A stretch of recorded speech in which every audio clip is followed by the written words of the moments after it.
Здравейте, скъпи сънародници и съчовеци!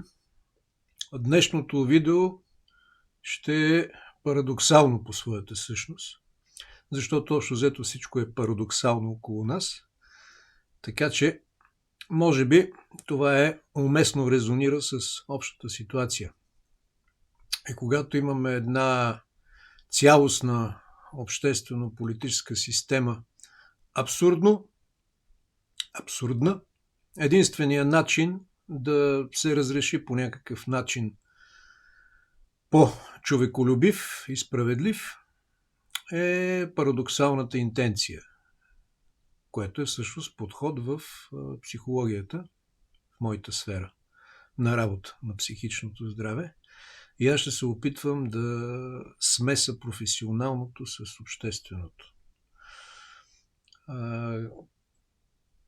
Това ми появяване, както казваше един симпатяга, в качеството ми на кандидат народен представител.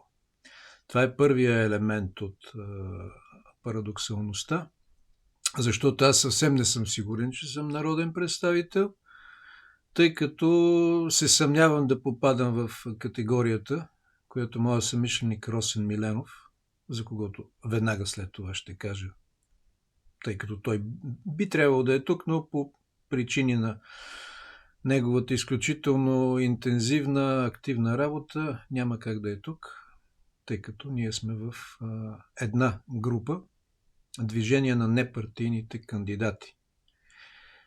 И от това движение, от което следва, че ние не принадлежим към някаква партия, не успяхме да учредим тогава, но всяко зло за добро.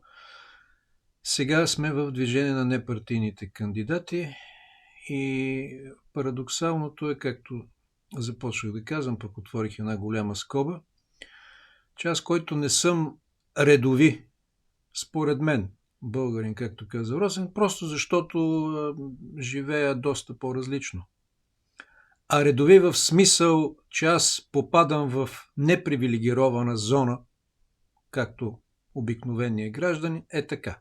В този смисъл аз съм редови, защото не попадам в никаква привилегирована зона на социално и професионално развитие.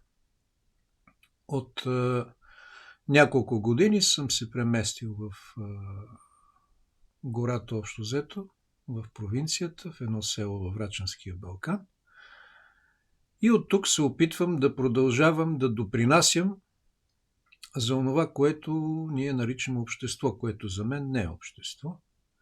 То е един продукт на една доста покварена система, разкапваща се система, която ние от движение на непартийните кандидати ще се опитаме парадоксално да я облагородим. Как ще стане това? По, разбира се, вижданията и разбиранията на една голяма част от нас, предполагам и на всички, и като идея на самия Росен Миленов, около когото се групира тази идея и намерение и с съдействието и съгласието, разбира се, на Бойко Никифоров, на Огнян Боюклиев, хора, които са в управителния съвет на тази организация. Ние искаме да реализираме нашите идеи, както казва Росен, да вкараме народа в парламент. Аз, разбира се, смятам, че паралелно народа трябва да се образува първо, защото той не е единен и хомогенен, една разпиляна маса, и после да се вкарва където и да било, но това са паралелни процеси, които ще текат заедно, защото няма друг начин. Но всъщност качеството на живот, което ние имаме и от което се оплакваме, зависи от това къде ние ще положим нашия фокус и нашите усилия. Ето, ние искаме да дадем възможност на народа, всички представители от народа или от общността, или от населението, който както иска да го приема, всеки ще има шанс да даде своята воля, реално, чрез електронната платформа. Електронната платформа, която предлагаме по всички въпроси, основни, важни, касаещи националното развитие и личностното развитие на всеки един от нас, да изкаже своето мнение и неговия глас да тежи, да попадне на мястото и той да се почувства достойна част от управлението и от взимането на решението на тези неща. До сега няма такава организация, партия или някаква субстанция въобще организирана, която да предложи на народа, изключая изборите, които въобще не могат да предложат такава равнопоставеност и справедливост и коректност, но да предложи във всеки един момент на взимане на решение в Народното събрание да участва българския народ.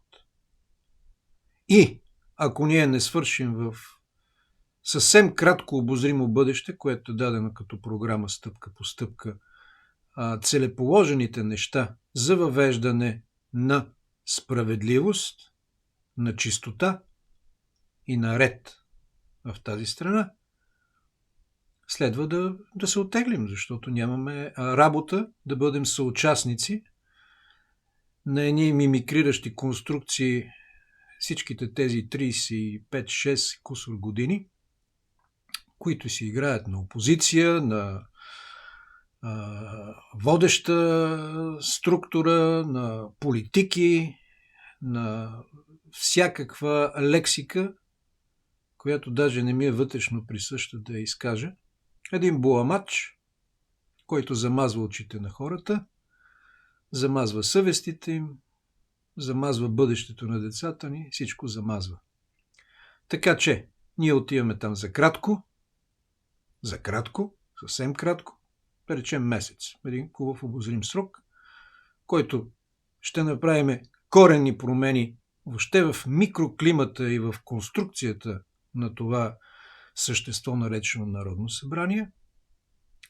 И ако ние не успеем, ние няма да гнездим там доживотно, за да взимаме някаква заплата, която всъщност по нашия избор ще бъде минималната работна заплата, 1200 и нещо лева, не съм сигурен. Това ще се декларира от всеки един от нас. Съответната декларация, че няма да ползваме привилегии, субсидии, всякакви неща, които създават едно особено привилегировано положение на народния представител. Ние искаме да покажем как това даже не може да бъде и професия, а то е призвание, за да служиш, а не да дресираш околните да ти служат. Имаме, така да се каже, идеална цел. И за това звучи наивно, парадоксално, но както казах, в тази система, освен да тръгнем с парадоксалната интенция, с друго не виждам какво може да се случи. Самия аз нямам никакъв профил на политик, защото това е една игрова схема, в която всеки има определена роля. А ние искаме да разчупим тази конструкция, да няма роли, да има човеци, които уважават себе си първо, своето честолюбие, добродетелите, които надявам се ги имаме всички, и да осъществи своевременно, разбирайте скоростно, този преход от един позорен начин на битуване в обществото до един чистоплътен. Както казваше моя приятел покойния Янко Янков, свят, изграден на несправедливост, няма право на съществуване. И моя мил съмишленик Росен Миленов е един уникален, това не е четка, но уникален по своята същност, устремен, чист и смел човек, който иска да въведе в употреба апостолския призив – чиста и свята република. Затова аз помагам и съдействам. До тук мисля толкова. Много мога да говоря, но това няма смисъл. Приказките ще покажат делата. Сега на онези, които се чудят кой съм аз съм публикувал в тази страница, на която вие ще станете свидетели посредством това видео, много мои видеа, в които изказвам становища, виждания, мнения, коментари по различни теми и включително споделям моя личен опит, който никак не е малък. Особено опита ми на общественик, на правозащитник, вече ще стане 13-14 години активно. Може би това ми е